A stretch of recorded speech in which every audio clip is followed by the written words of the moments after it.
конечно, это не идет никакое сравнение, как мир изменился для вас. Yes, I was just Sunday. I was speaking in Oslo, in Norway. В воскресенье только я выступал в Осло, в Норвегии. So many Ukrainians coming to the church meeting.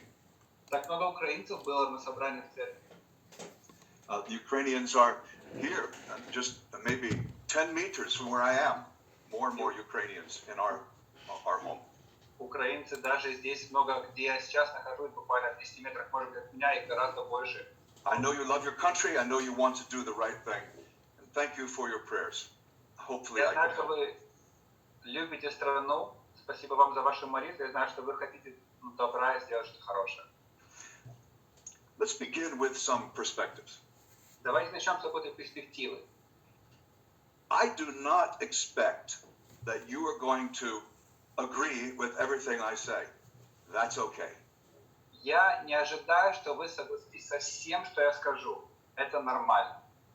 Okay with that. It doesn't bother me if we have different views. Это нормально по отношению меня. Я соглашусь с этим, если у нас есть разные взгляды.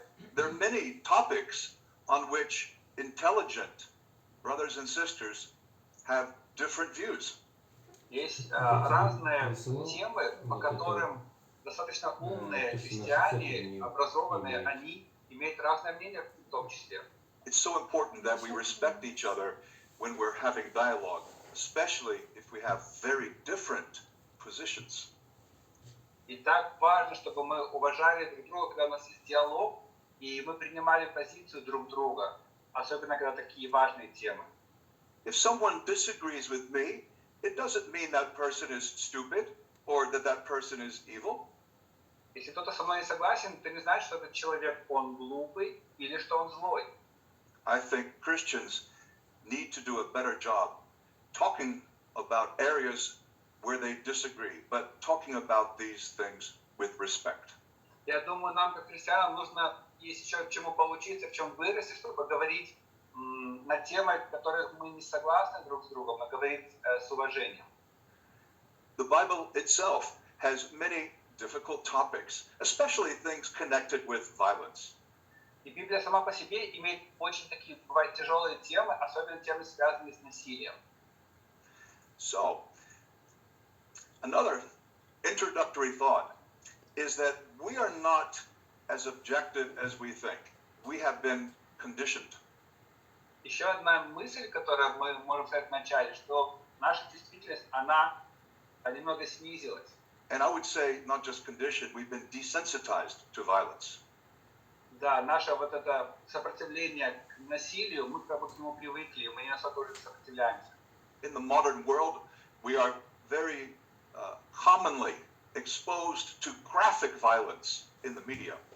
В современном мире мы очень часто встречаемся с насилием, мир показывает нам его. And even if people aren't violent, in our society there's not as much humility and gentleness as there should be. У нас не так много сейчас мягкости и как бы воспитанности, как это должно было бы быть на самом деле. We see disrespect in social media. Мы видим неуважительное отношение в социальных медиа. Even on the roads when people drive. Даже на дорогах, где люди водят, водители. It's a very different world than when I was a boy. Это совершенно другой мир, чем тот мир, когда я был мальчиком маленьким. In more and more countries, there's nationalistic rhetoric, and it comes at us very fast. Во многих странах есть очень много националистической риторики, это просто окружает нас. But we're called to the character of Christ. This is God's plan that we become like Him. Но мы призваны иметь характер Христа. Это Божий план. Бог призвал нас быть такими, как Он. I'm not only criticizing society, Я не только здесь критикую общество, but also the church. но также церковь. There's been a big change in the last 50 years among Bible believers. За последние лет 50 произошли большие изменения среди верующих в Библию. Evangelicals, those who have a higher view of Scripture and Jesus, evangelicals have changed their position. Евангелисты, они изменили свое мнение, у них был такой взгляд, который больше всего, может быть, был бы ближе к Библии. In these last 50 years, they've become more rude, not respectful.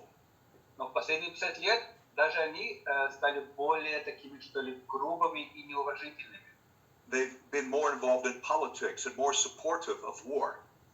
Они более вовлечены в политику и более поддерживают войну, чем раньше. And often make excuses for their leaders, even when their leaders are abusive or disrespectful. They say, well, if the leader is productive, if he gets the job done, it's okay that he treats people that way. И они делают такие даже исключения для лидеров, а если они ведут себя как-то неуважительно или грубо, они говорят, если лидер, он эффективный, и церковь хорошо ведет, то это нормально, как бы делать And there's исключения. a new idea of what it means to be a Christian man. И даже есть такая новая идея, что значит быть христианином мужчиной. So this man, he's tough. He hunts. He joins the army. He's not sensitive. He's not a woman. То есть он такой твердый, такой мужик, он такой не сильно чувствительный, он не женщина, такие вот мужские качества. The idea is that the fruits of the Spirit, like love and joy, that's for women. Peace and patience, no, that's not for men. И есть такая идея, что эти плоды духа, есть Галатам 5, как терпение, радость, любовь.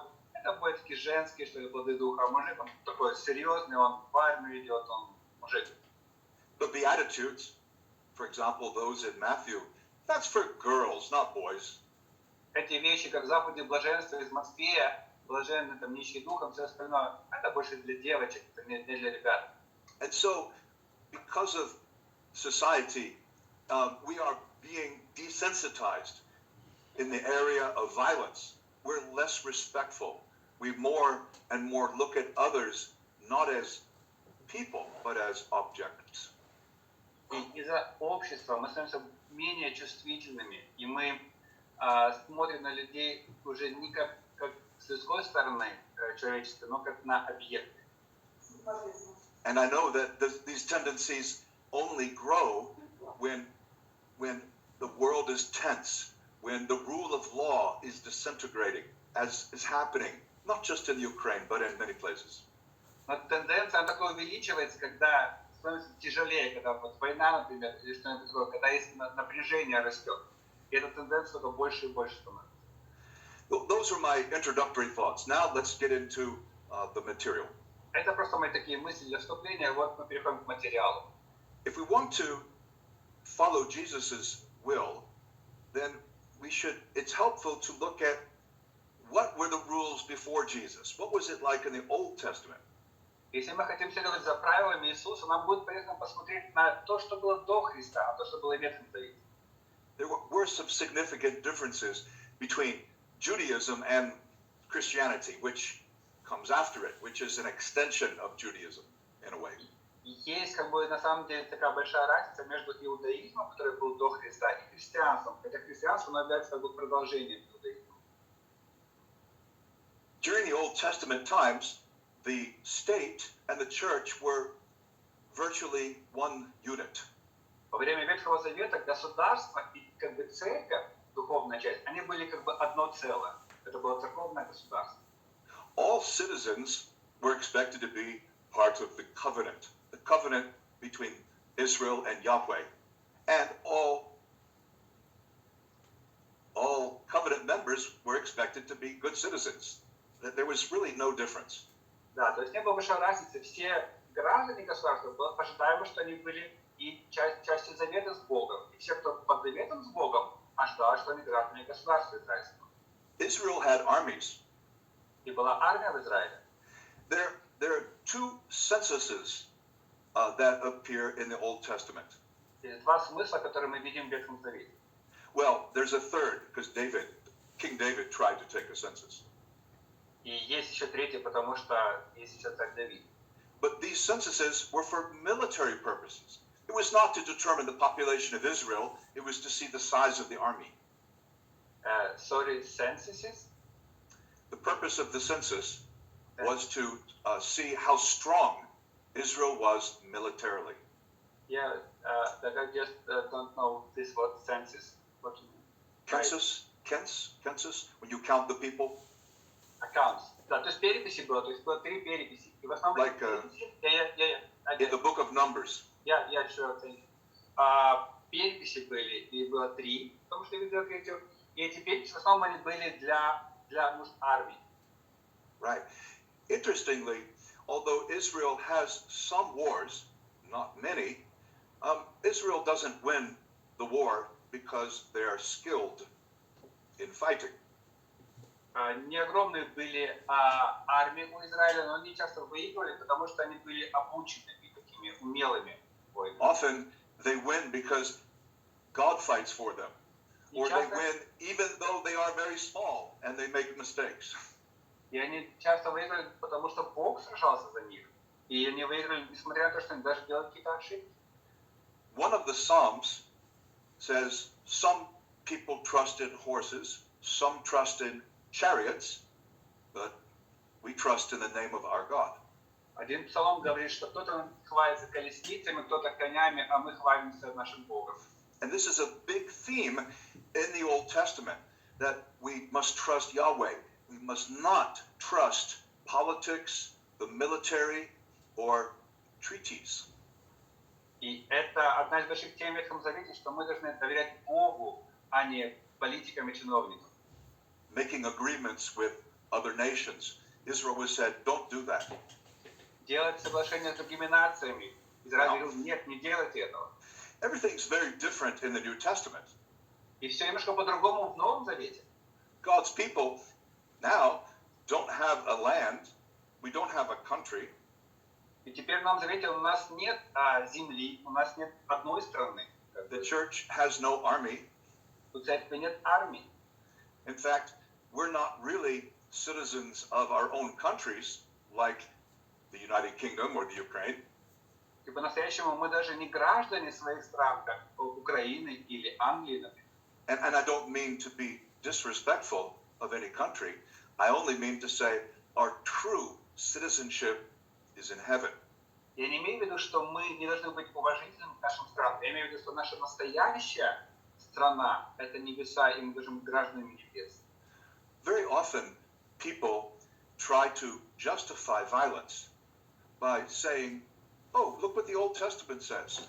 We can do that. And they don't realize that that's the Old Testament. Things change.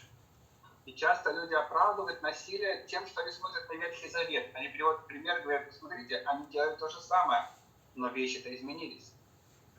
Not only was Israel a state that had weapons, Не только Израиль был государством, который имел оружие и армию, but many in Israel, century after century, began to expect that the Messiah would be violent.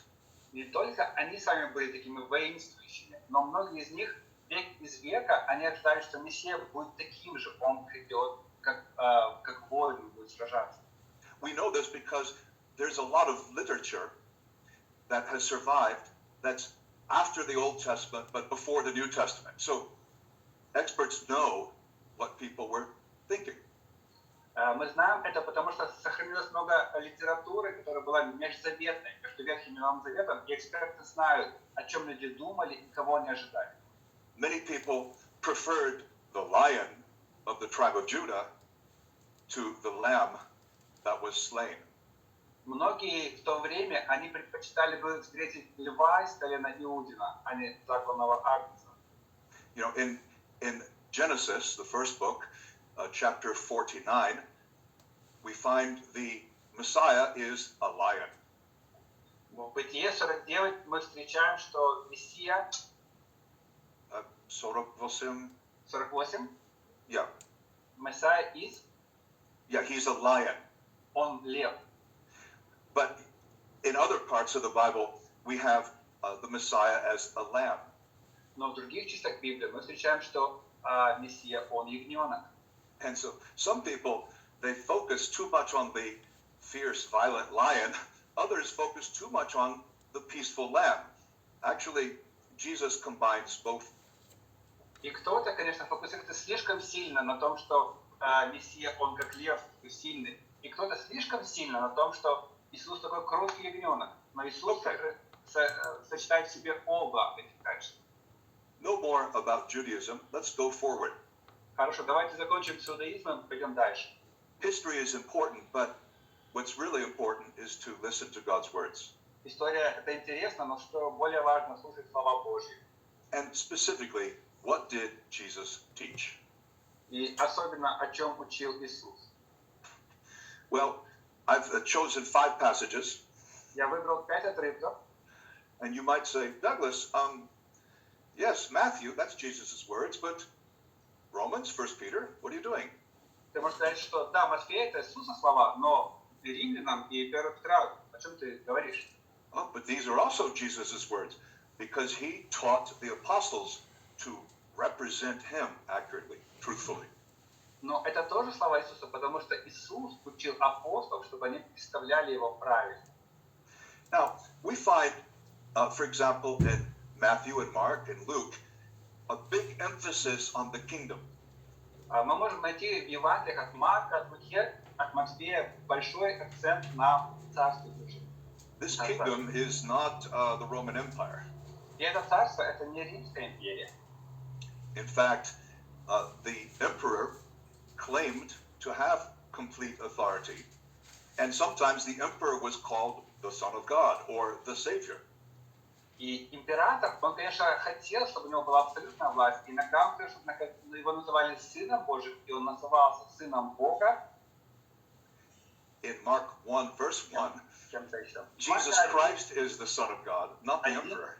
Написано, что Иисус Христос Сын Бога, а не император. And so there's some tension between God's kingdom and the kingdoms of men. И там есть какое-то напряжение между царством Бога и царством людей. Римской империи. Maybe we don't notice this because often we're tempted to be like the world. Может We быть, forget how unique, how different the Spirit of Jesus is. не сильно отмечали это, потому что иногда мы привыкаем просто жить, как мы в мире, мы часть этого мира, и мы забываем, насколько уникально Царство Божье.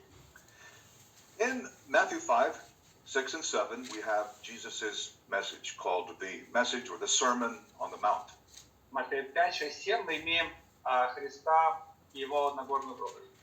And there are 6 places where he says, in the old time, this was permitted, but now it's different. И есть 6 мест, где он говорил, сказано вам так, но сейчас я вам говорю что-то новое. Of those 6 differences between Old Testament and New Testament, 2 of them are about enemies, about people we don't like. И из этих 6 2 касаются наших врагов, людей, которые нам не нравятся. And so let's look at these. Давайте посмотрим на это. And thank you, Sergey. Are you going to read? But just Yeah. read everything. Я прочитаю все. Вы знаете, что людям еще в древности было сказано «не убивай», и что каждый убийца будет судим. Я же говорю вам, что если человек затаил злобу на брата, он будет судим. Кто назовет своего брата ничтожеством, тот будет отвечать перед высшим советом. А того, кто обзовет своего брата глупцом, ждет огонь ада. Поэтому, если ты приносишь дар Богу, свою жертву, и перед жертвенником вспомнишь, что твой брат обижен на тебя, то оставь свой дар перед жертвенником и пойди вначале помирись с братом, а потом приходи и приноси жертву. Поторопись помириться со своим обвинителем еще по дороге, до того, как он приведет тебя в суд, иначе тебя передадут судье. Тот отдаст тебя под стражу и тебя заключат в темницу. Говорю тебе истину, что ты не выйдешь оттуда, пока не выплатишь все до последнего гроша. Now, I know these words are very familiar, Я знаю, что эти слова очень знакомы вам. but I also know that we may read them, we may feel them differently now that the political situation has changed. Но я знаю также, что мы можем читать их и чувствовать их по-другому сейчас, когда ситуация политическая изменилась. We may think, well, things are so bad, I cannot really focus on friendship or forgiveness or reconciliation. Мы можем думать о том, что ситуация такая сложная, страшная. Я не могу по-настоящему думать о прощении или о примирении или о дружбе. Let's look particularly at verse 22. Давайте посмотрим на стих 22. We are to think respectfully and speak respectfully of others. Мы должны думать уважительно и говорить уважительно о других. In times of war, people are demonized. The enemy is not even human. He deserves no respect. Во время войны все демонизировано, и наши враги, они вообще не люди, они какие-то демоны. And yet, everyone, every human being is created in the image of God. И в то же время каждый человек, он создан по образу подобию Бога. Let's look at the other passage in Matthew 5, which is even more specifically about enemies. Давайте посмотрим другой отрывок из Матфея 5, который даже более специфический о врагах. I will read, yes. Okay, yeah. Вы слышали, что было сказано, глаз за глаз и зуб за зуб. Я же говорю вам, не мсти сделавшему тебе зло. Кто ударит тебя в правую щеку, то поверни к нему и другую. Если кто захочет с тобой судиться, чтобы отнять у тебя рубаху, то дай ему верхнюю одежду. Если же кто принудит тебя идти вместе с ним 1 милю, иди 2. Тому же, кто у тебя просит, дай, и от просящего у тебя в долг не отворачивайся.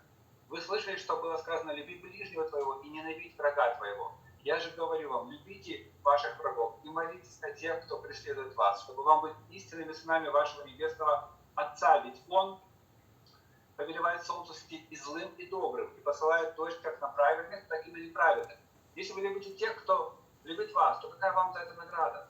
Не делают ли то же самое даже сборщики налогов? Если вы приветствуете только ваших братьев, то что в этом особенного? Разве язычники не делают того же?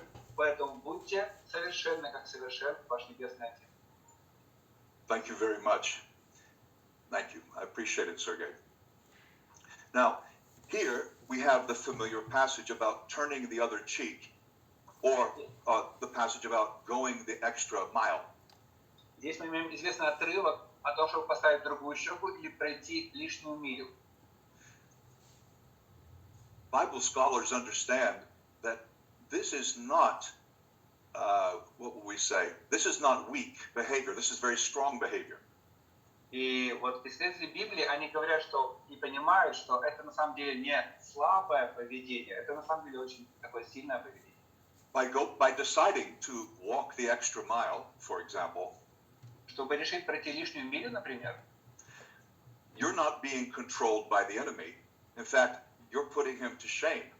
You're showing by your behavior that his behavior is unreasonable. ты как бы ставишь его, заставляешь его стыдиться. Ты своим поведением показываешь ему, что его поведение, оно как бы неподходящее.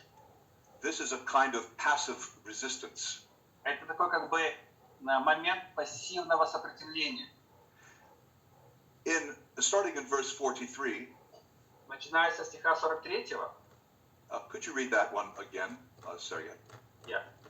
Вы слышали, что было сказано, люби ближнего твоего и ненавидь врага твоего. Okay. In the Old Testament, the Bible does not say you should hate your enemy. И в Ветхом Завете на самом деле не говорилось, что ты должен ненавидеть врага твоего. So he's probably not quoting a verse in the Old Testament. Поэтому, скорее всего, он цитирует не Ветхий Завет. In fact, in the Old Testament, there are many passages about loving one's enemies. На самом деле, в Ветхом Завете есть отрывки, которые говорят о том, чтобы любить врагов. So it's not quite correct to say in the Old Testament you could kill your enemy, in the New Testament you must simply love him. Поэтому, на самом деле, не совсем правильно сказать было бы, что Ветхий Завет учит там, убивать врагов, а Новый Завет учит любить врагов. But we must love our enemy, Jesus says.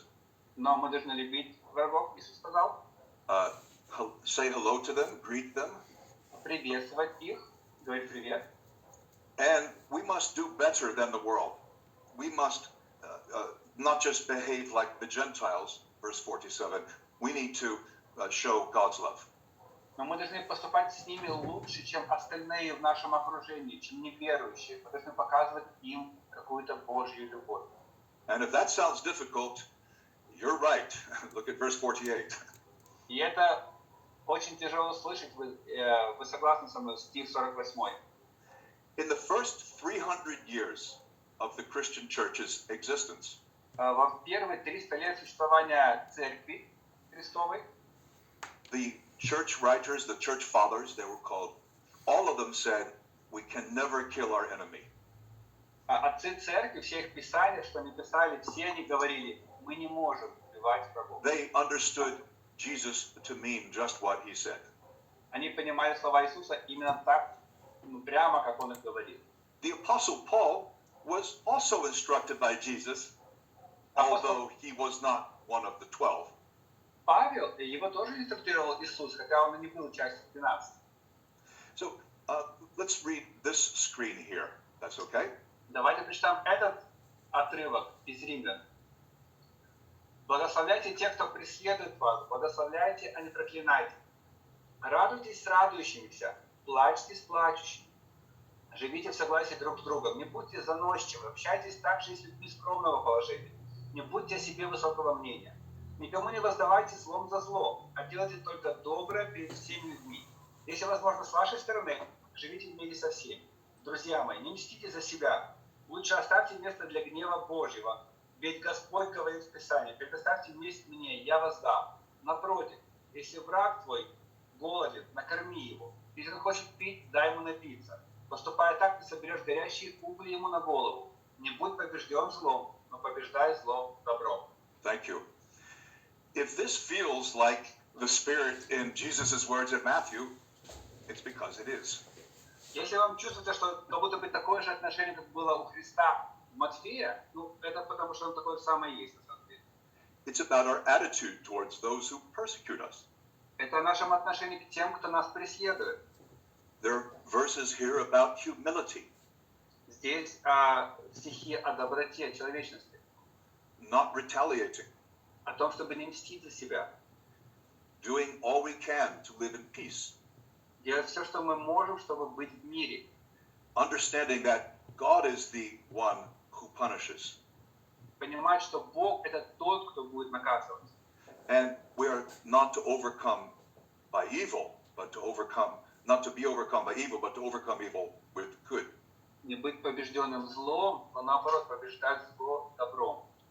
Okay, and then the passage continues for a few more verses. Thank you, Sergey.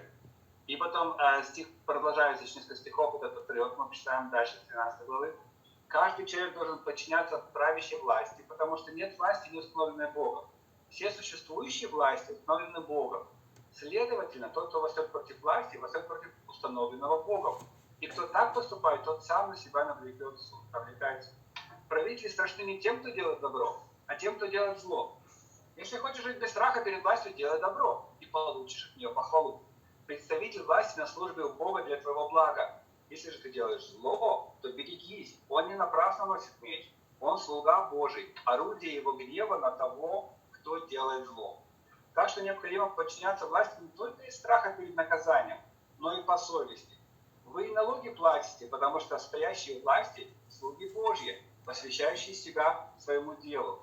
Так что давайте всем то, что им надлежит. Кому налог – налог, кому пошлину – пошлину, кому уважение – уважение, кому честь – честь. Thank you. This passage speaks about the power of the government. Этот отрывок говорит нам о власти государства. Specifically, it mentions a sword, a weapon that was used to kill or to decapitate, to cut off the head if you are a Roman citizen and you're executed. Специфически упоминается здесь меч, оружие для того, чтобы убивать или отрубать голову. Это было наказание для римских граждан. Если ты был римлянином, то тебя только отрубали голову. Now, the Bible does not teach us to obey evil governments. That is, the Bible does not tell us you can sin if the government requires it. Нам нужно понимать, что Библия не учит нас подчиняться государству, когда мы грешим. То есть не подчиняться, Библия не учит нас подчиняться злому государству и грешить только потому, что оно нам заставляет так делать. For example, remember that Daniel disobeyed the great king when he was told to disobey God. Например, можешь вспомнить Даниила, который не подчинился великому царю, когда тот заставлял его поклоняться. It's interesting, some Christians read this passage in Romans 13. Интересно, некоторые христиане читают этот отрывок из Римлянам 13. And they say, it's okay to have a sword or a gun. It's okay to kill. See, God is using these people. И они говорят, это нормально иметь меч или пистолет, потому что Бог использует этих людей. Well, God uses everybody. Ну, Бог использует на самом деле каждого. In the Old Testament, God uses a lot of violent people, many violent armies like the Assyrians and Babylonians. Во время Ветхого Завета Бог использовал многих насильственных людей или целые армии, например, вавилонян или ассирийцев. Normally, he uses those to discipline or punish his people. И он их использовал как наказание для своих людей. But this passage does not say that Christians are allowed to carry the sword and kill. It just doesn't say that. It says the government has that right. Но этот отрывок не говорит, что это нормально иметь христианам этот меч убивать. Он просто говорит, что он есть у государства, и все. Он просто больше ничего не говорит. When I studied church history and I read about the earliest Christians, Когда я изучал церковную историю и читал о первых христианах, I learned not only did they refuse to kill, я понял, что они не только отказывались убивать. even soldiers baptized in the army, from now on they said, okay, I cannot kill. Даже солдаты, которые крестились, они говорили, окей, я теперь не могу убивать. But I also learned that they were opposed to capital punishment, Но я также понял, что они даже the death penalty, сопротивлялись смертельной казни, смертельному наказанию. which surprised me, То, что удивило меня. maybe because of my conditioning as American. Может быть, потому что я просто был американцем, это нормально. Probably. Возможно. Okay, one more passage is in 1 Peter. And Peter, like Paul, is an apostle, and he understood what Jesus expected. Еще один отрывок из Петра, и Петр, как апостол, он понимал то, что Иисус ожидает от нас. Let's continue.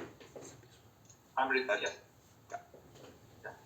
Это достойно, 1 Петра 2, 19-23. Это достойно хвалы, если кто-то по совести ради Бога переносит скорби, несправедливо страдая. Ведь если вы терпите, когда вас бьют за проступки, то в чем ваша заслуга? Но если вы страдаете за добро и терпеливо это переносите, вы заслужили одобрение Бога. К этому вы были призваны, потому что и Христос пострадал за вас, оставив вам пример, чтобы вы следовали по Его стопам. Он не совершил греха, и в устах Его не было никакой лжи. Когда Его оскорбляли, Он не отвечал оскорблению. Страдая, Он не угрожал, но доверял себя тому, кто судит справедливо. Jesus did not retaliate.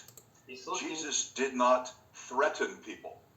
не мстил за себя и не угрожал людям. He did not curse those who were torturing or curse those who were killing him. He said, Father, forgive them. They don't know what they're doing. Он не проклинал тех, кто его арестовывали, или тех, кто убивал его, или тех, кто издевались над ним. Он просто молился, чтобы Бог простил их, потому что не понимают, что они творят. If you are like me, when someone wrongs me, when someone treats me unfairly, sometimes I want to punish him. I want to get back. Если вы такие, как я, то когда кто-то поступает с вами несправедливо, и жестоко обращается с вами, то вы хотите наказать его в ответ, и отомстить. And I think some of you, you're very good. You're a better Christian than me. I'm just saying, it's not easy. И я думаю, что, возможно, многие из вас даже лучше христиане, чем я, и вы так не чувствуете. Но я просто говорю, что это нелегко на самом деле, когда такое происходит. Even though Jesus was innocent, he still suffered and died. Даже когда Иисус там был вообще совершенным, безгрешным, не как мы, но даже он страдал и умер. When an apostle wanted to rescue him using a sword in the Garden of Gethsemane, Jesus said, no. И хотя апостолы хотели спасти его, используя меч в Гефсиманском саду, когда его арестовали, он сказал нет. I think we need to remember our Lord. Я думаю, нам нужно помнить нашего Господа. So what happened in the course of church history? Что же происходило дальше в церковной истории? Well, the early church were very good citizens. Ранняя церковь, они были очень хорошими гражданами. They paid their taxes, they prayed for the government, and they did a lot of social work, a lot of things that the government should have done, but they did it better. Они платили налоги, молились за власть, активно занимались общественной работой. Если у вас микрофон включен, пожалуйста, отвечайте. And yet the lifestyle they lived was countercultural. И в то же время стиль жизни, который у них был, он был против культуры, которая там царила. Often they would not participate in civic events because there was so much idolatry, so much of the Roman gods. Часто они не принимали участие в баптистских мероприятиях, потому что там было очень много идолопоклонства богам. For example, in the 2nd century, Например, во втором веке, especially in the second half of the 2nd century, особенно во второй половине этого века второго, many soldiers were being baptized. много солдат крестились. Well, some of them decided to become Christians, and they said, I cannot kill, and they were executed even before they were baptized. И многие из них, они решали, что они будут христианами и не смогут убивать, и их, на самом деле, наказывали и казнили до того, как они даже крестились. Others were able to remain in the army. А остальные как-то смогли даже в армии остаться. Because what the army did wasn't just fighting. For many of the soldiers, they were building roads. They were maintaining order. They weren't killing enemies. Остались, потому что не все сражались в армии. Многие из них были, например, строителями или строили дороги. But the early church rejected violence. Но ранняя церковь, она полностью отвергала насилие. So that's from the year 30, when Jesus died, when the church began, Это где-то от 30-го года, когда началась церковь, когда Иисус умер, until the early 300s, soon after Christianity became legal. в течение первых 300 лет, наверное. До тех моментов, когда оно стало официально религией римской. In the Middle Ages, Christian leaders now had the power, because now the state and the church were so close that it was more like the Old Testament times. В средние века церковные лидеры, у них уже было много власти, потому что государство и церковь как-то слилось, что-то было больше похоже на Ветхий Завет. Many things that are simply sins in the New Testament were now criminalized. They were public crimes. They tried to legislate morality. Но многие вещи, которые были грехом в Новом Завете, они официально стали как бы преступлением и как бы узаконили как бы мораль, что нужно обязательно это законно жить. Although the Christians had been persecuted by the Romans in a series of persecutions, especially from around the year 100 to the year 300, И несмотря на то, что христиане многие, они были преследуемыми Римской империей, особенно вот второй век. once the church was at peace and more respected, Но потом церковь стала как бы уже в мире и более уважаемой. the church began to persecute people. Теперь уже церковь начала, наоборот, преследовать людей. They persecuted Jews. Они преследовали евреев. Not right away, but in a few generations, they were persecuting the Jews very heavily. Не сразу, но потом, может быть, через пару поколений очень тяжело они преследовали евреев. They persecuted Gentiles, pagans, those who worship the old gods. Преследовали язычников, тех, кто поклоняется другим богам. And they certainly persecuted one another, that is, members of other Christian groups with a different viewpoint. И также им преследовали других христиан из других групп, у которых другое мнение. There's a famous historian, non-Christian historian from the 4th century. Есть известная история о христианах. From the 4th century, a pagan historian named Ammian. Историк 4 века, его зовут Аммиан. And look what he said. Посмотрите, что он сказал. Никакие дикие звери не являются такими врагами человечества, как большинство христиан в их смертельной ненависти друг к другу. That does not sound like the letter of 1 John. Это не очень похоже, как, например, на 1 Иоанна из Нового Завета, правда? And I think things just got worse and worse. In the 4th, 5th, 6th, 7th, 8th century, just getting bad. И с каждым веком, 5, 4, 7, 8, вещи становятся только хуже и хуже. And people became very confused between their Christian responsibility and their, what would you say, their social or legal responsibility. И люди стали очень запутанными и стали путать эти вещи, как моя христианская ответственность христианина и моя гражданская, как гражданина своей страны. И было трудно понять, где они размежеваются. More and more we see forced baptism.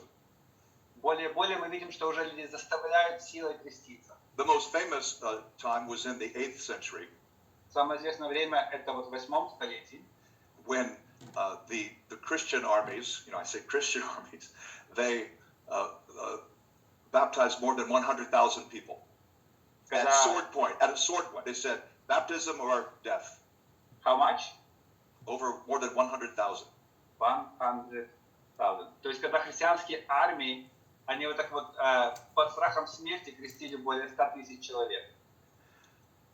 I mean, I'm glad the brothers didn't treat me that way. Я рад, что братья так со мной не занимались. You have the Crusades, especially in the 11th and 12th and early 13th centuries. У нас там есть крестовые походы, вы помните из истории тоже. There's the Inquisition. Инквизиция. Now, I'm aware that this is a Western thing. This is not the Orthodox Church, this is the Catholic Church. Я понимаю, что вещи касаются больше, наверное, католической церкви, чем православия, чем Востока.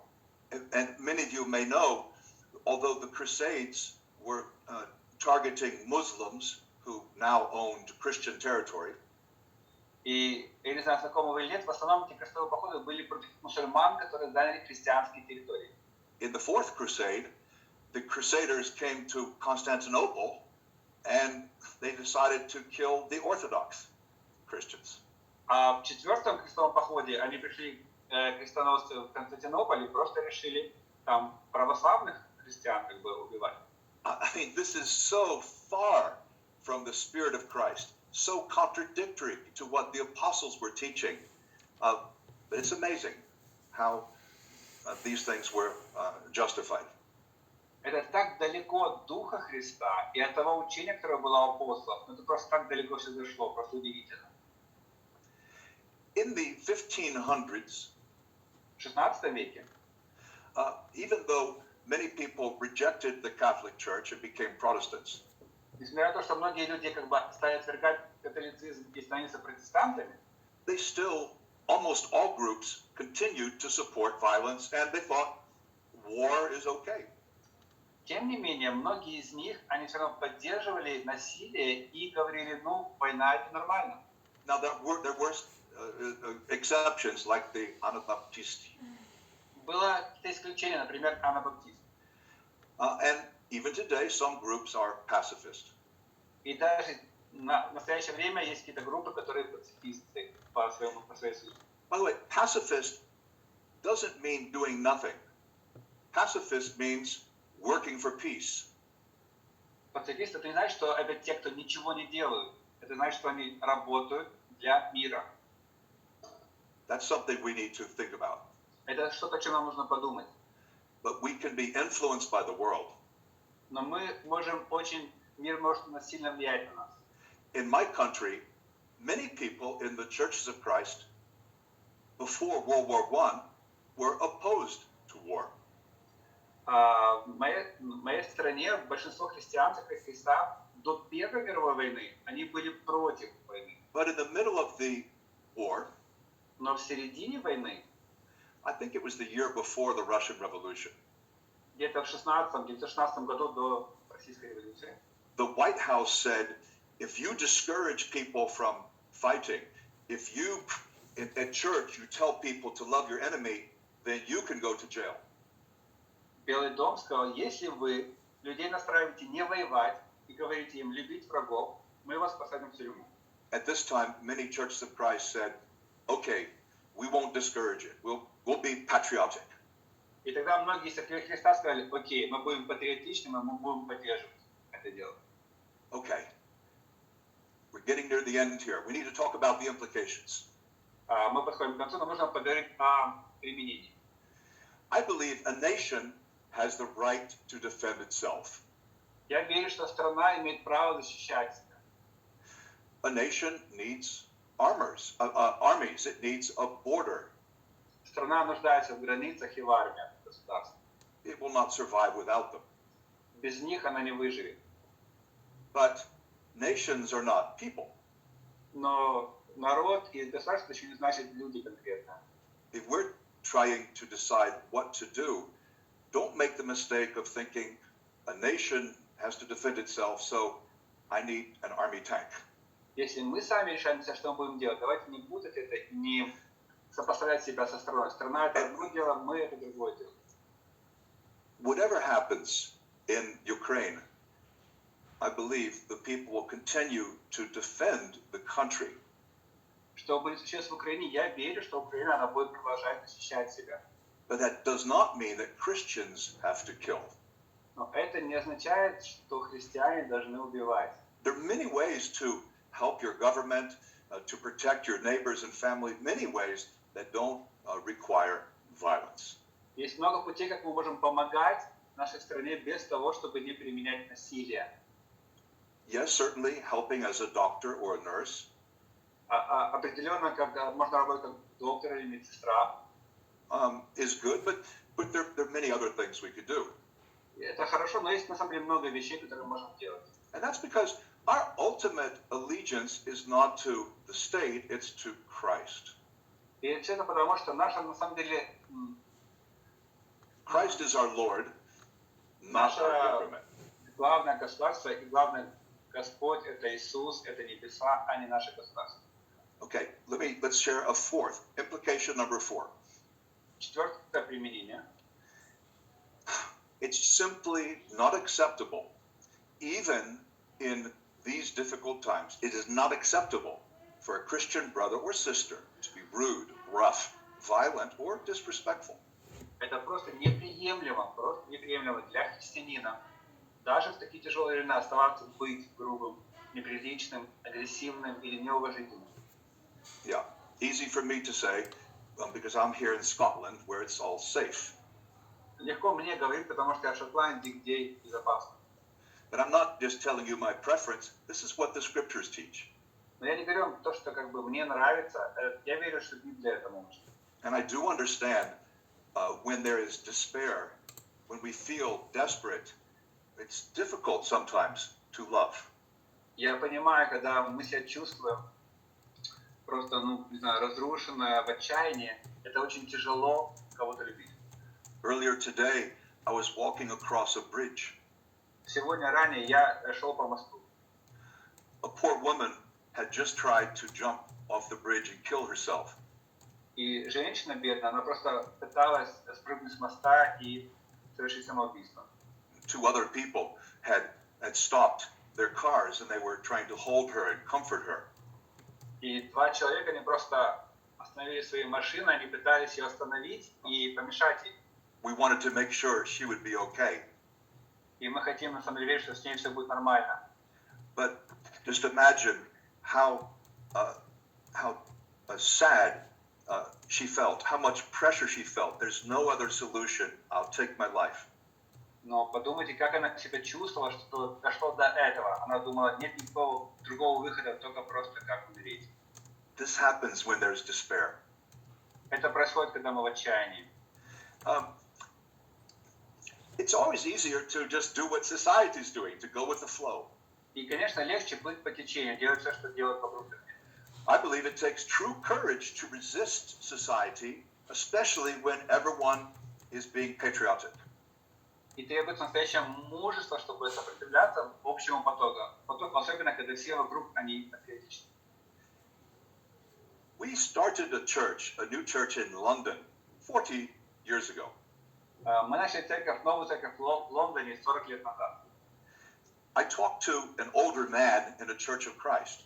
Я как-то разговаривал с братом из церкви, который старше. And he was old enough, I knew that he was alive in World War I. И он был живым, когда еще он уже жил, когда была Первая мировая война. And of course, that's from 1914 to 1918. Это с 14 по 17 год. The years of the war. And I asked him, because I knew he was a strong Christian, where were you during the war? И я спросил, потому что я знал, он сильный христианин, где ты был, когда была война? He said, I was in prison. Он говорит, я был в тюрьме. I wouldn't fight. I wouldn't kill. Потому что я отказался воевать. No, he went to prison for 2 years. И он был 2 года в тюрьме. I believe that took tremendous courage. Я думаю, такое решение, оно требует настоящего мужества. It would be easier just to join everyone else. И на самом деле легче это просто присоединиться. I hope that looking at what happened in church history, я думаю, что это помогает посмотреть, что происходило в церковной истории. Comparing Christianity to Judaism, также сравнить христианство с иудаизмом. and looking at the words of Jesus, И так смотреть на слова Христа, I hope these things have given us a good perspective я думаю, что эти вещи дают нам хорошую перспективу. and have helped us to see that not everybody, but many of the Christian church have wandered far from the teaching of Christ in nearly every denomination. И увидишь, что на самом деле многие из христианского мира, они как бы далеко-далеко были от учения Христа. Почти все деноминации, как многие деноминации. Yes, I have some more thoughts, but probably also, yes, you have some questions. У меня, возможно, есть еще какие-то мысли, но я тоже думаю, наверное, у вас есть какие-то вопросы. We'll move now to the question time. И мы перейдем сейчас к времени вопросов. Okay.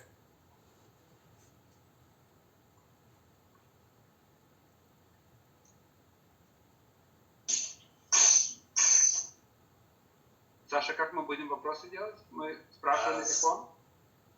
Да, друзья, спасибо за ваше время вопросов-ответов. Все, что было написано в чате, я переводил и отправлял Дагу на его мессенджер. Сейчас я переведу это для Дагласа.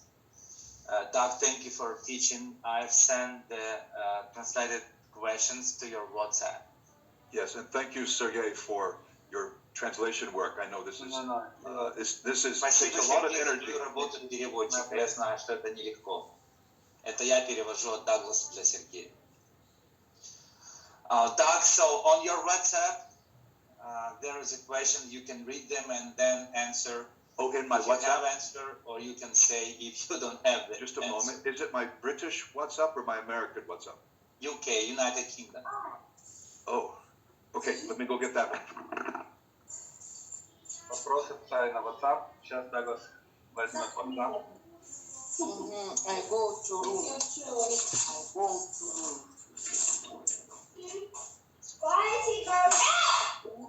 Друзья, у кого-то включен микрофон. Пожалуйста. Олена. Сейчас. Okay. I have two phones. У меня два I live in two телефона. countries. Я живу в двух странах. Okay, so you say this is in chat in WhatsApp? Oh, I see. It's a long list. This is great. Okay. One question is one message. Okay, I see it. Что список вопросов? All right, so there's... Сережа, excuse me, Doug, Сережа, ты можешь читать в чате вопросы на русском, и тогда, чтобы ты понимал, о чем речь, если тебе это понятнее для тебя. Okay. Пока постараюсь, да, не читать, но если что, будет стараться читать. All right, should I begin? Yes, Douglas. Right, and the first one is quite long, so let me focus on the heart of the message. Первый вопрос длинный, дайте мне понять суть вопроса. Is it normal? Excuse me, normal? Douglas, for Sergey translator to understand the question, if you just say it loud in English so he can understand what we're talking about. The question is, do you think it's normal that our church does not have a clear position on the issue of war? Are you going to translate that? Считаете вы нормальным, что в нашей церкви нет четкой позиции по вопросу войны? For example, the Bible doesn't speak about smoking, but we would not be very positive if the brothers are smoking. О курении, но если мы видим человека курящим, то у нас будет четкая позиция по этому вопросу. Yet sometimes when people go to war, this is considered okay. И иногда, когда идут на войну, это считается нормально. Well, it's true. Our church probably does not have a clear position on this. И, наверное, это правда. Наша церковь не имеет четкой позиции по этому вопросу. In a way, I think it's good that we don't have a position on everything. But this issue is different, I think. С одной стороны, я думаю, это, наверное, хорошо, что мы не имеем четкой позиции по всему, но этот вопрос, я думаю, он другой. Because we have the clear teaching of Jesus and the apostles. Потому что, мне кажется, у нас есть четкое, ясное учение Иисуса и апостолов. And we also have the record of church history. И также у нас есть записи церковной истории ранее. So I'm quite sympathetic with the writer of this first question. Поэтому я как бы себя чувствую, да, симпатизирую этому автору вопроса, я также себя чувствую.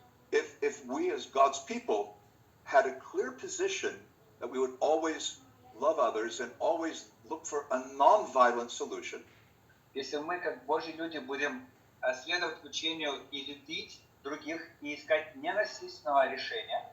Just imagine how much our light would shine, how much people would notice the love of the brothers and sisters. Просто подумайте, как наша жизнь будет сиять, и как люди будут больше замечать любовь.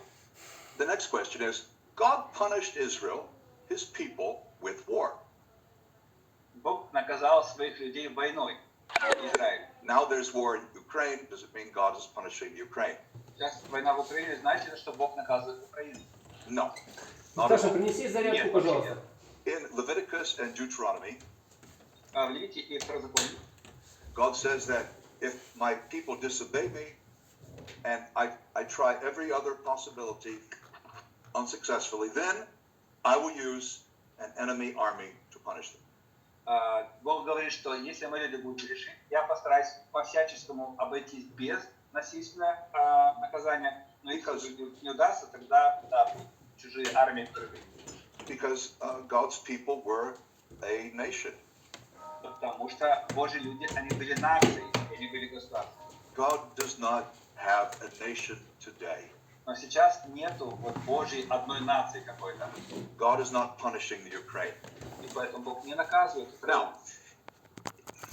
as a historian, you could say, well, there's certain causes and effects. Some things we've done have made it harder on us. Yes, you can analyze. Да, мы можем анализировать и сравнивать себя. Да, вот мы там делали ошибки, как Израиль, например.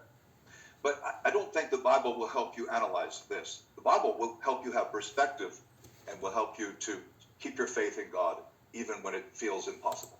Поэтому Библия не поможет здесь анализировать, но она только может помочь нам сохранять нашу веру и вот оставаться верными Богу.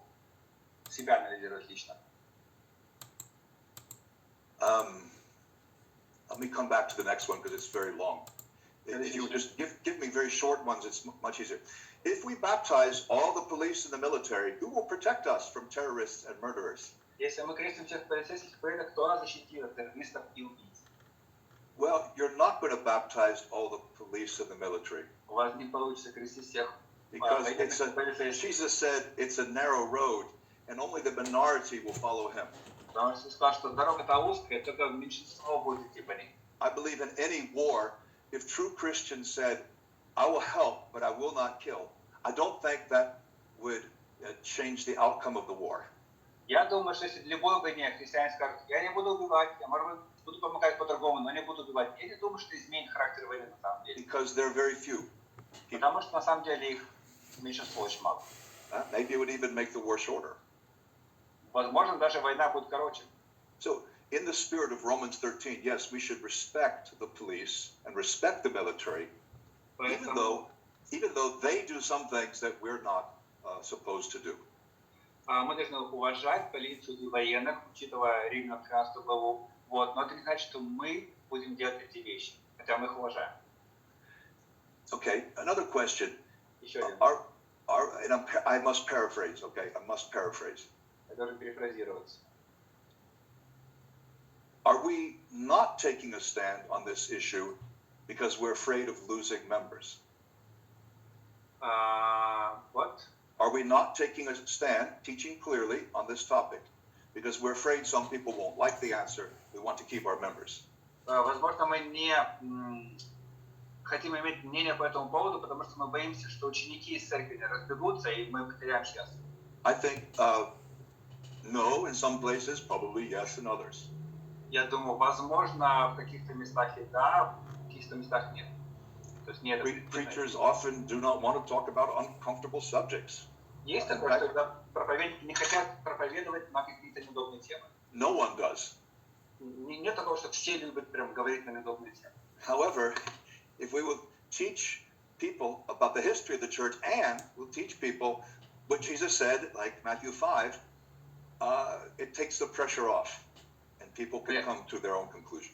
Я думаю, что если мы будем учить, этому много учить, об истории, как это было в церковной истории, учить о словах Иисуса, учении Иисуса, то я думаю, это на самом деле давление со временем будет меньше, и это поможет. Next question. Следующий вопрос. Where in the Bible does it say that soldiers left their weapons after they followed Jesus?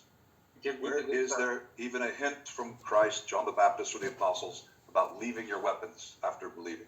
Библия говорит о том, что военные, когда крестились, свое оружие. Мы не видим этого в Библии. Даже когда военные приходили к Иоанну Крестителю креститься, он им не говорил такого. Well, it doesn't say, but that doesn't mean it didn't happen. Не говорится об этом, но это не значит, что этого не было. I mean, there are many things that soldiers normally did and that soldiers still do. Есть много вещей, которые солдаты делали, и они продолжают делать, как я говорил. For example, I mean, soldiers steal. Например, они воровали, Rape is very common in warfare. насиловали женщин, потому что это было таким обычным делом. Violence. Насилие. And just because it doesn't say that they stopped doing it, doesn't mean that's okay. Они же переставали это делать, но в Библии не говорится, что они переставали этого делать. Но потому что в Библии не говорится, не значит, что они переставали это делать. Yeah, it's a good question. I mean, people say in Luke 3, the soldiers say to John the Baptist, what should we do? Да, люди смотрят на солдат, которые сказали, Иоанну, что нам делать? Well, he doesn't say no more stealing, no more rape. Он не сказал, не воруйте, не насилуйте. But that does not mean that they could continue to behave that way. Но это не значит, что они продолжают это делать. Interestingly, he tells them not to force people. Он сказал им не заставлять людей.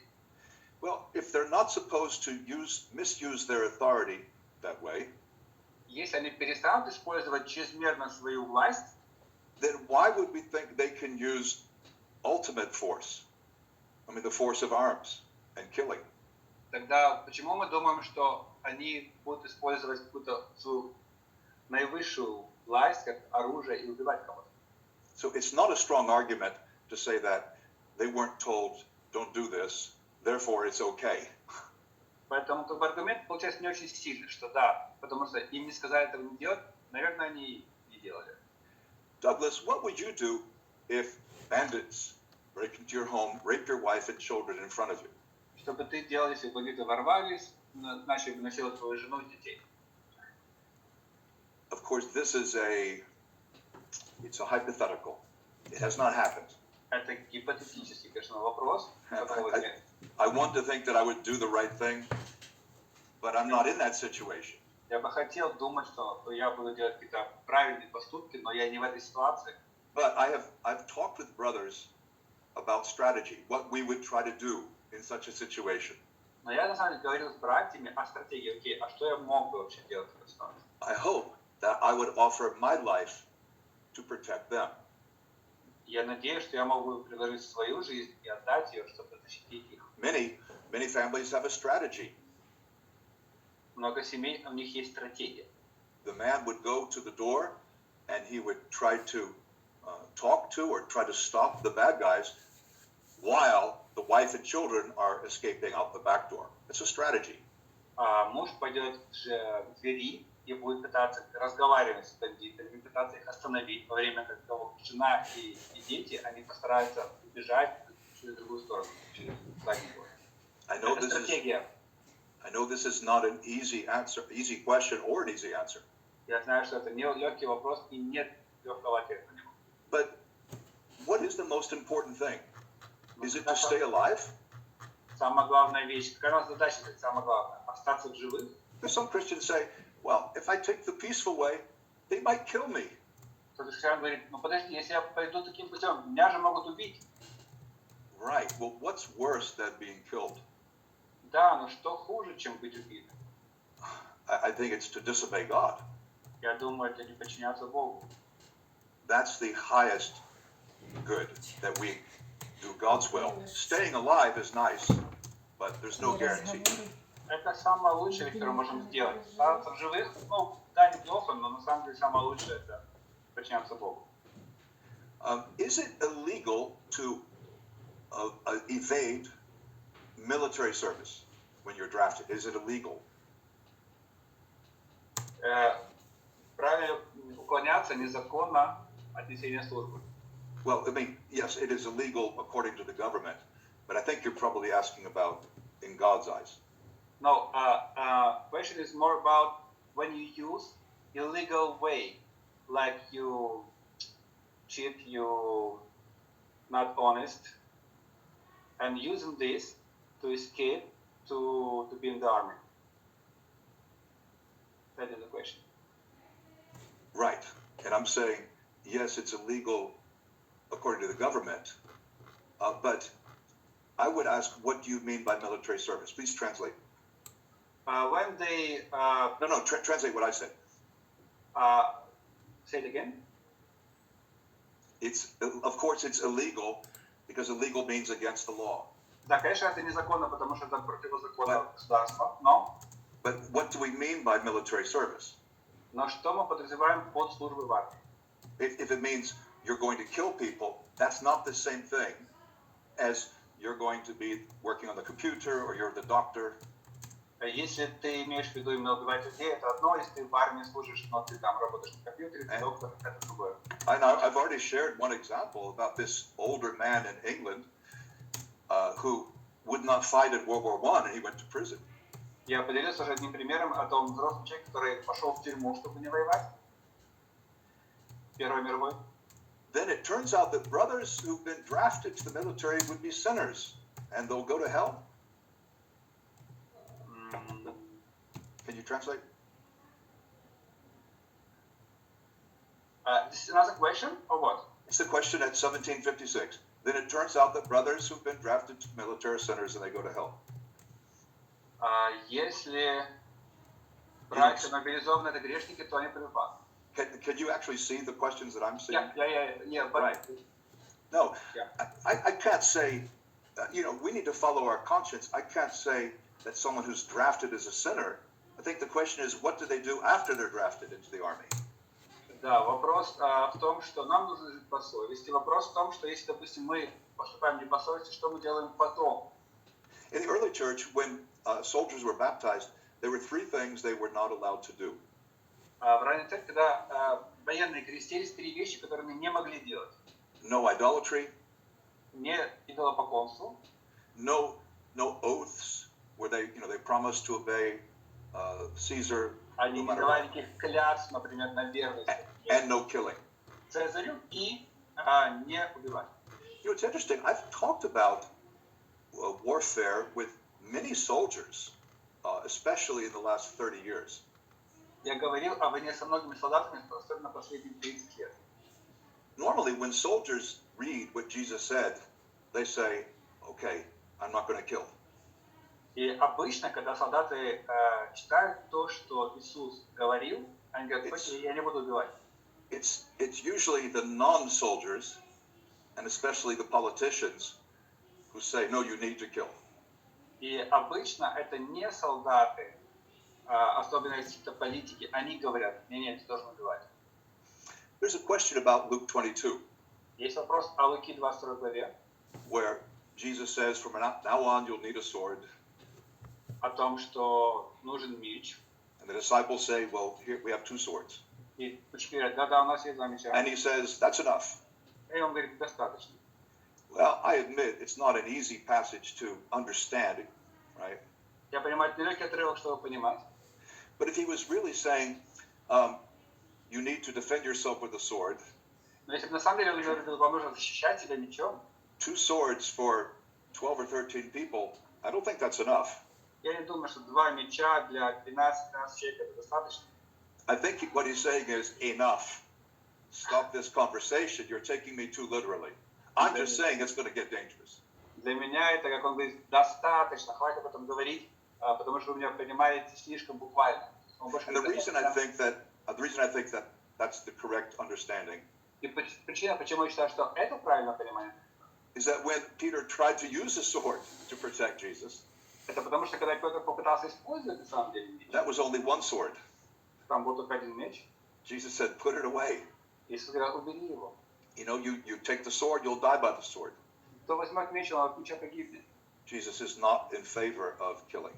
Иисусу вот не нравится ему эти убийства. Okay, I'm on 1802. I want to clarify about patriotism. Why don't you read it in Russian while I read it in English? Окей. Хотел уточнить по поводу патриотизма. Да, убивать за страну, мне кажется, нехорошо, но быть патриотичным и любить свою страну, мне кажется, хорошо. Потому что сейчас это наш дом, как и наша семья, квартира или дом. Наша ответственность заботиться о ней, просто помнить, что это временно. Согласны ли вы с такой позицией? I am not trying to judge your motives. Я стараюсь не судить о мотивах ваших. We may do the wrong thing from the right motive and from a good heart. Мы можем делать плохие вещи из хороших мотивов, из хорошего сердца. I'm just saying, be creative. Think of other solutions that are not violent solutions. Я просто думаю, будьте креативными, думайте о других возможностях, как вы можете быть хорошим гражданином. And even without us killing as Christians, there still will be many soldiers, many weapons. There still will be a lot of killing. Без насилия. Даже без нас, которые будут в этом участвовать, будет достаточно людей, которые будут готовы сражаться и воевать и убивать. King David, 3,000 years ago, wanted to build God the temple. Царь Давид 3000 лет назад он собирался построить храм Богу. He made all the preparations. Сделал всю подготовку. But God said, you're not the one to do this. Но Бог сказал, не ты сделаешь это. Because you're a man of blood. You've killed people. You have blood on your hands. Ты очень много убивал, у тебя руки в крови. So Solomon was going to build it. Поэтому Соломон построил. Even Solomon's name means peace. Даже имя Соломона значит Shlomo. Шломо. The last question there is a variation on a previous question. Are there any more, or are these the only ones? Maybe Sasha didn't translate it, but I saw everything. Yeah. More. The last one I see is at 1813. Before it was like 18:6, 18:10, 18:10, 18:11. No, none of those are in here. Maybe yes. This is why I looked for them when you read it. Yeah,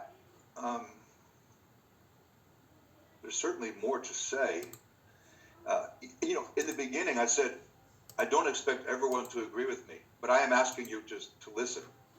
Я вначале сказал, что я не ожидаю, что каждый с ним согласится, я просто хотел, чтобы вы послушали и задумались. I used to say, of course you can kill people in war.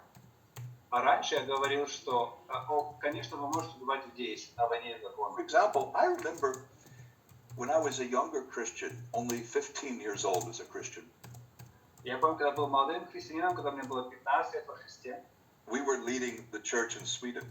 мы вели церковь в Швеции. And one of the young brothers said to me, I think you're wrong, Douglas. Jesus says we need to love our enemy, not kill him. Сказал мне, я думаю, ты не прав, Даглас. Иисус сказал, мы должны любить врагов, а не убивать. Paul said, if your enemy's hungry, give him food. If he's thirsty, give him a drink. Павел сказал, если твой враг голоден, накорми его, если он хочет воды, напои его. These things would never be accepted in the army. Excuse me, Captain, I need to go to the other side because I think they need some more drink.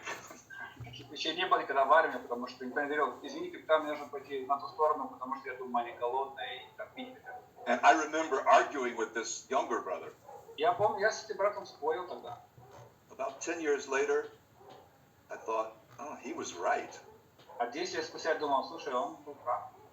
I mean, so for me, I've been thinking about these things for years and years, decades and decades. Потом я думал об этих вещах, на самом деле, годы и годы, десятилетия. So I'm patient. If you need time to process, time to think, that's good. I'm not trying to force anything. Поэтому я терпелив, если вам нужно время подумать об этом, я вообще не гонюсь, не давлю никак.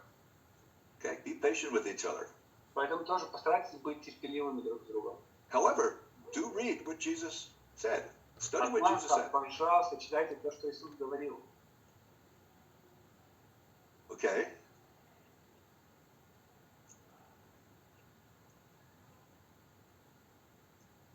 Where shall we go? Куда мы пойдем? I can try to say some questions now.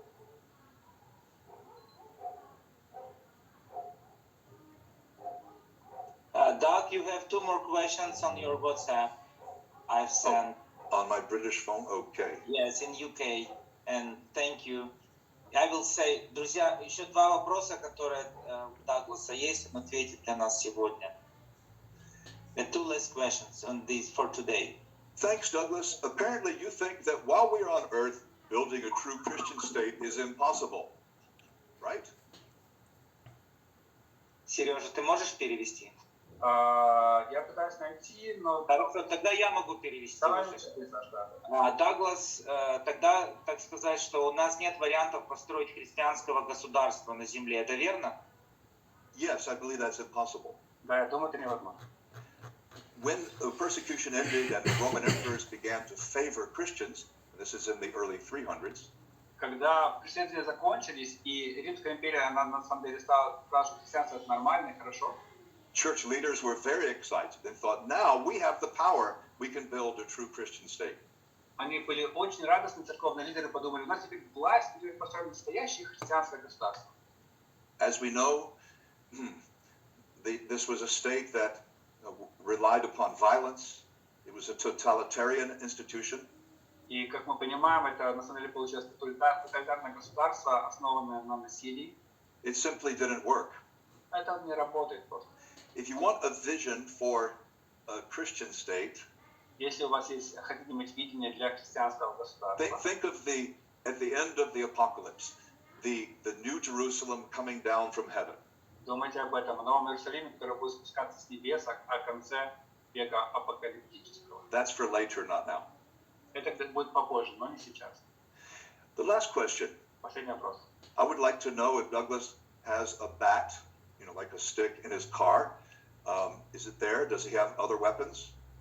Если удалось какое-то оружие с собой, может быть, в машине, и точно будет еще. No, I don't have any weapons. Нет никакого оружия.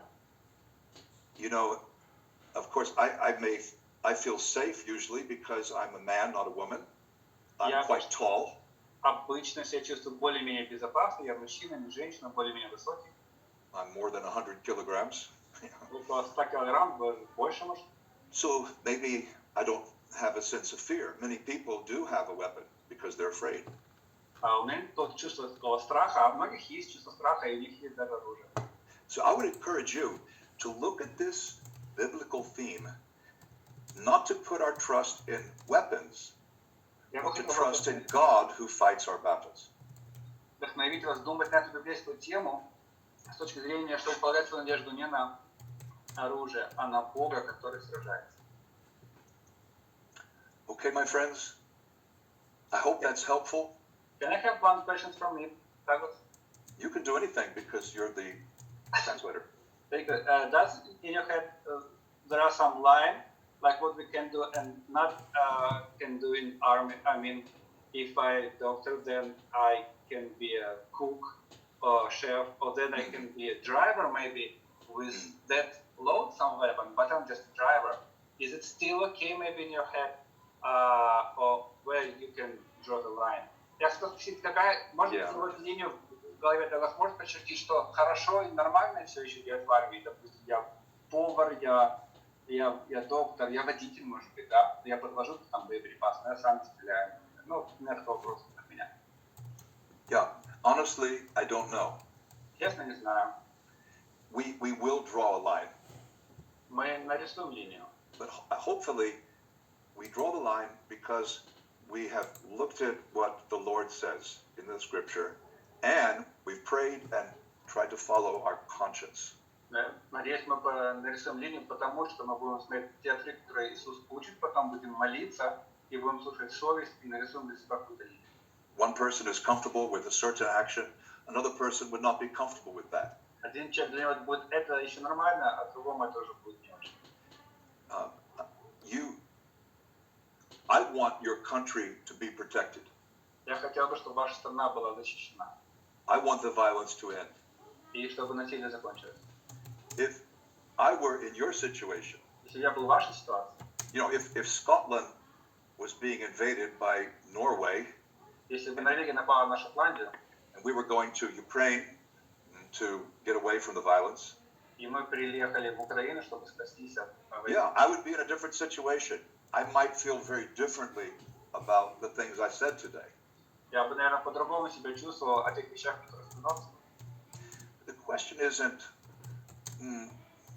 what does he feel, or would he be consistent, or is he brave or not brave? Но вопрос не в Дагласе, или он смелый, он будет последующим в своих решениях или нет. I think the question is, what does the Bible teach? Но вопрос в другом, чему на самом деле Библия учит. So don't say, but if we follow that, bad things might happen. Don't say that.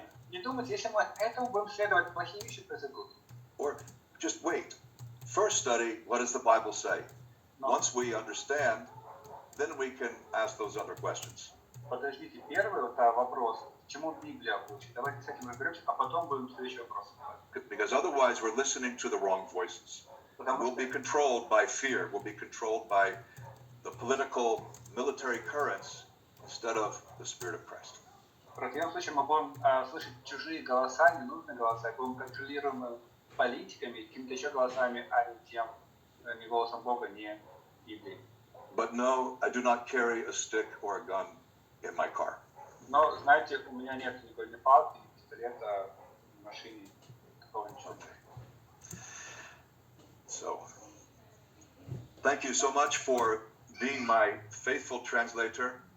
Спасибо мне, что я был переводчиком. The words and the speech, I really appreciate it. Thank you. Thank you, Даглас. We appreciate very, very much. Спасибо, Даглас. Спасибо за учение. Друзья, из-за того, что у нас здесь собрались из разных городов, из разных стран люди, наверняка вы можете общаться, обсуждать это в ваших группах, кто-то вживую, кто-то в чатах, как вам будет это удобнее. И я наверняка соглашусь с Дагласом. Не все, что ты слушаешь, легко, это легче сказать, чем сделать. Но последнее слово Дагласа в том, что не так важно, сколько там мне хорошо от этого или нехорошо, насколько, если кто-то из нас окажется в какой ситуации, насколько, может, тяжелая она или у кого-то тяжелая. Важно, что искать, что учит Библия, потому что мы с вами часть духовной войны. И я уверен, что это учение не дало ответов на все вопросы. И я уверен, что нам нужно каждому продолжать искать, следовать за Христом в тех обстоятельствах, в которых каждый из нас находится. Потому что за меня отчет даст только, за телятникова Сашу отчет даст только телятников Саша. И больше никто. За каждого из нас мы дадим отчет за себя перед Богом. И простого ответа нет. Но мы с вами для того, чтобы поддерживать друг друга и идти этим путем праведности, которым Иисус уже прошел. Пусть Бог хранит каждого из нас, друзья. Пусть Бог хранит Украину. Вот. Это мои пожелания на сегодняшний вечер, друзья. Вот желаю всем мира. Спасибо большое за ваше время. С Богом. Всем пока, друзья.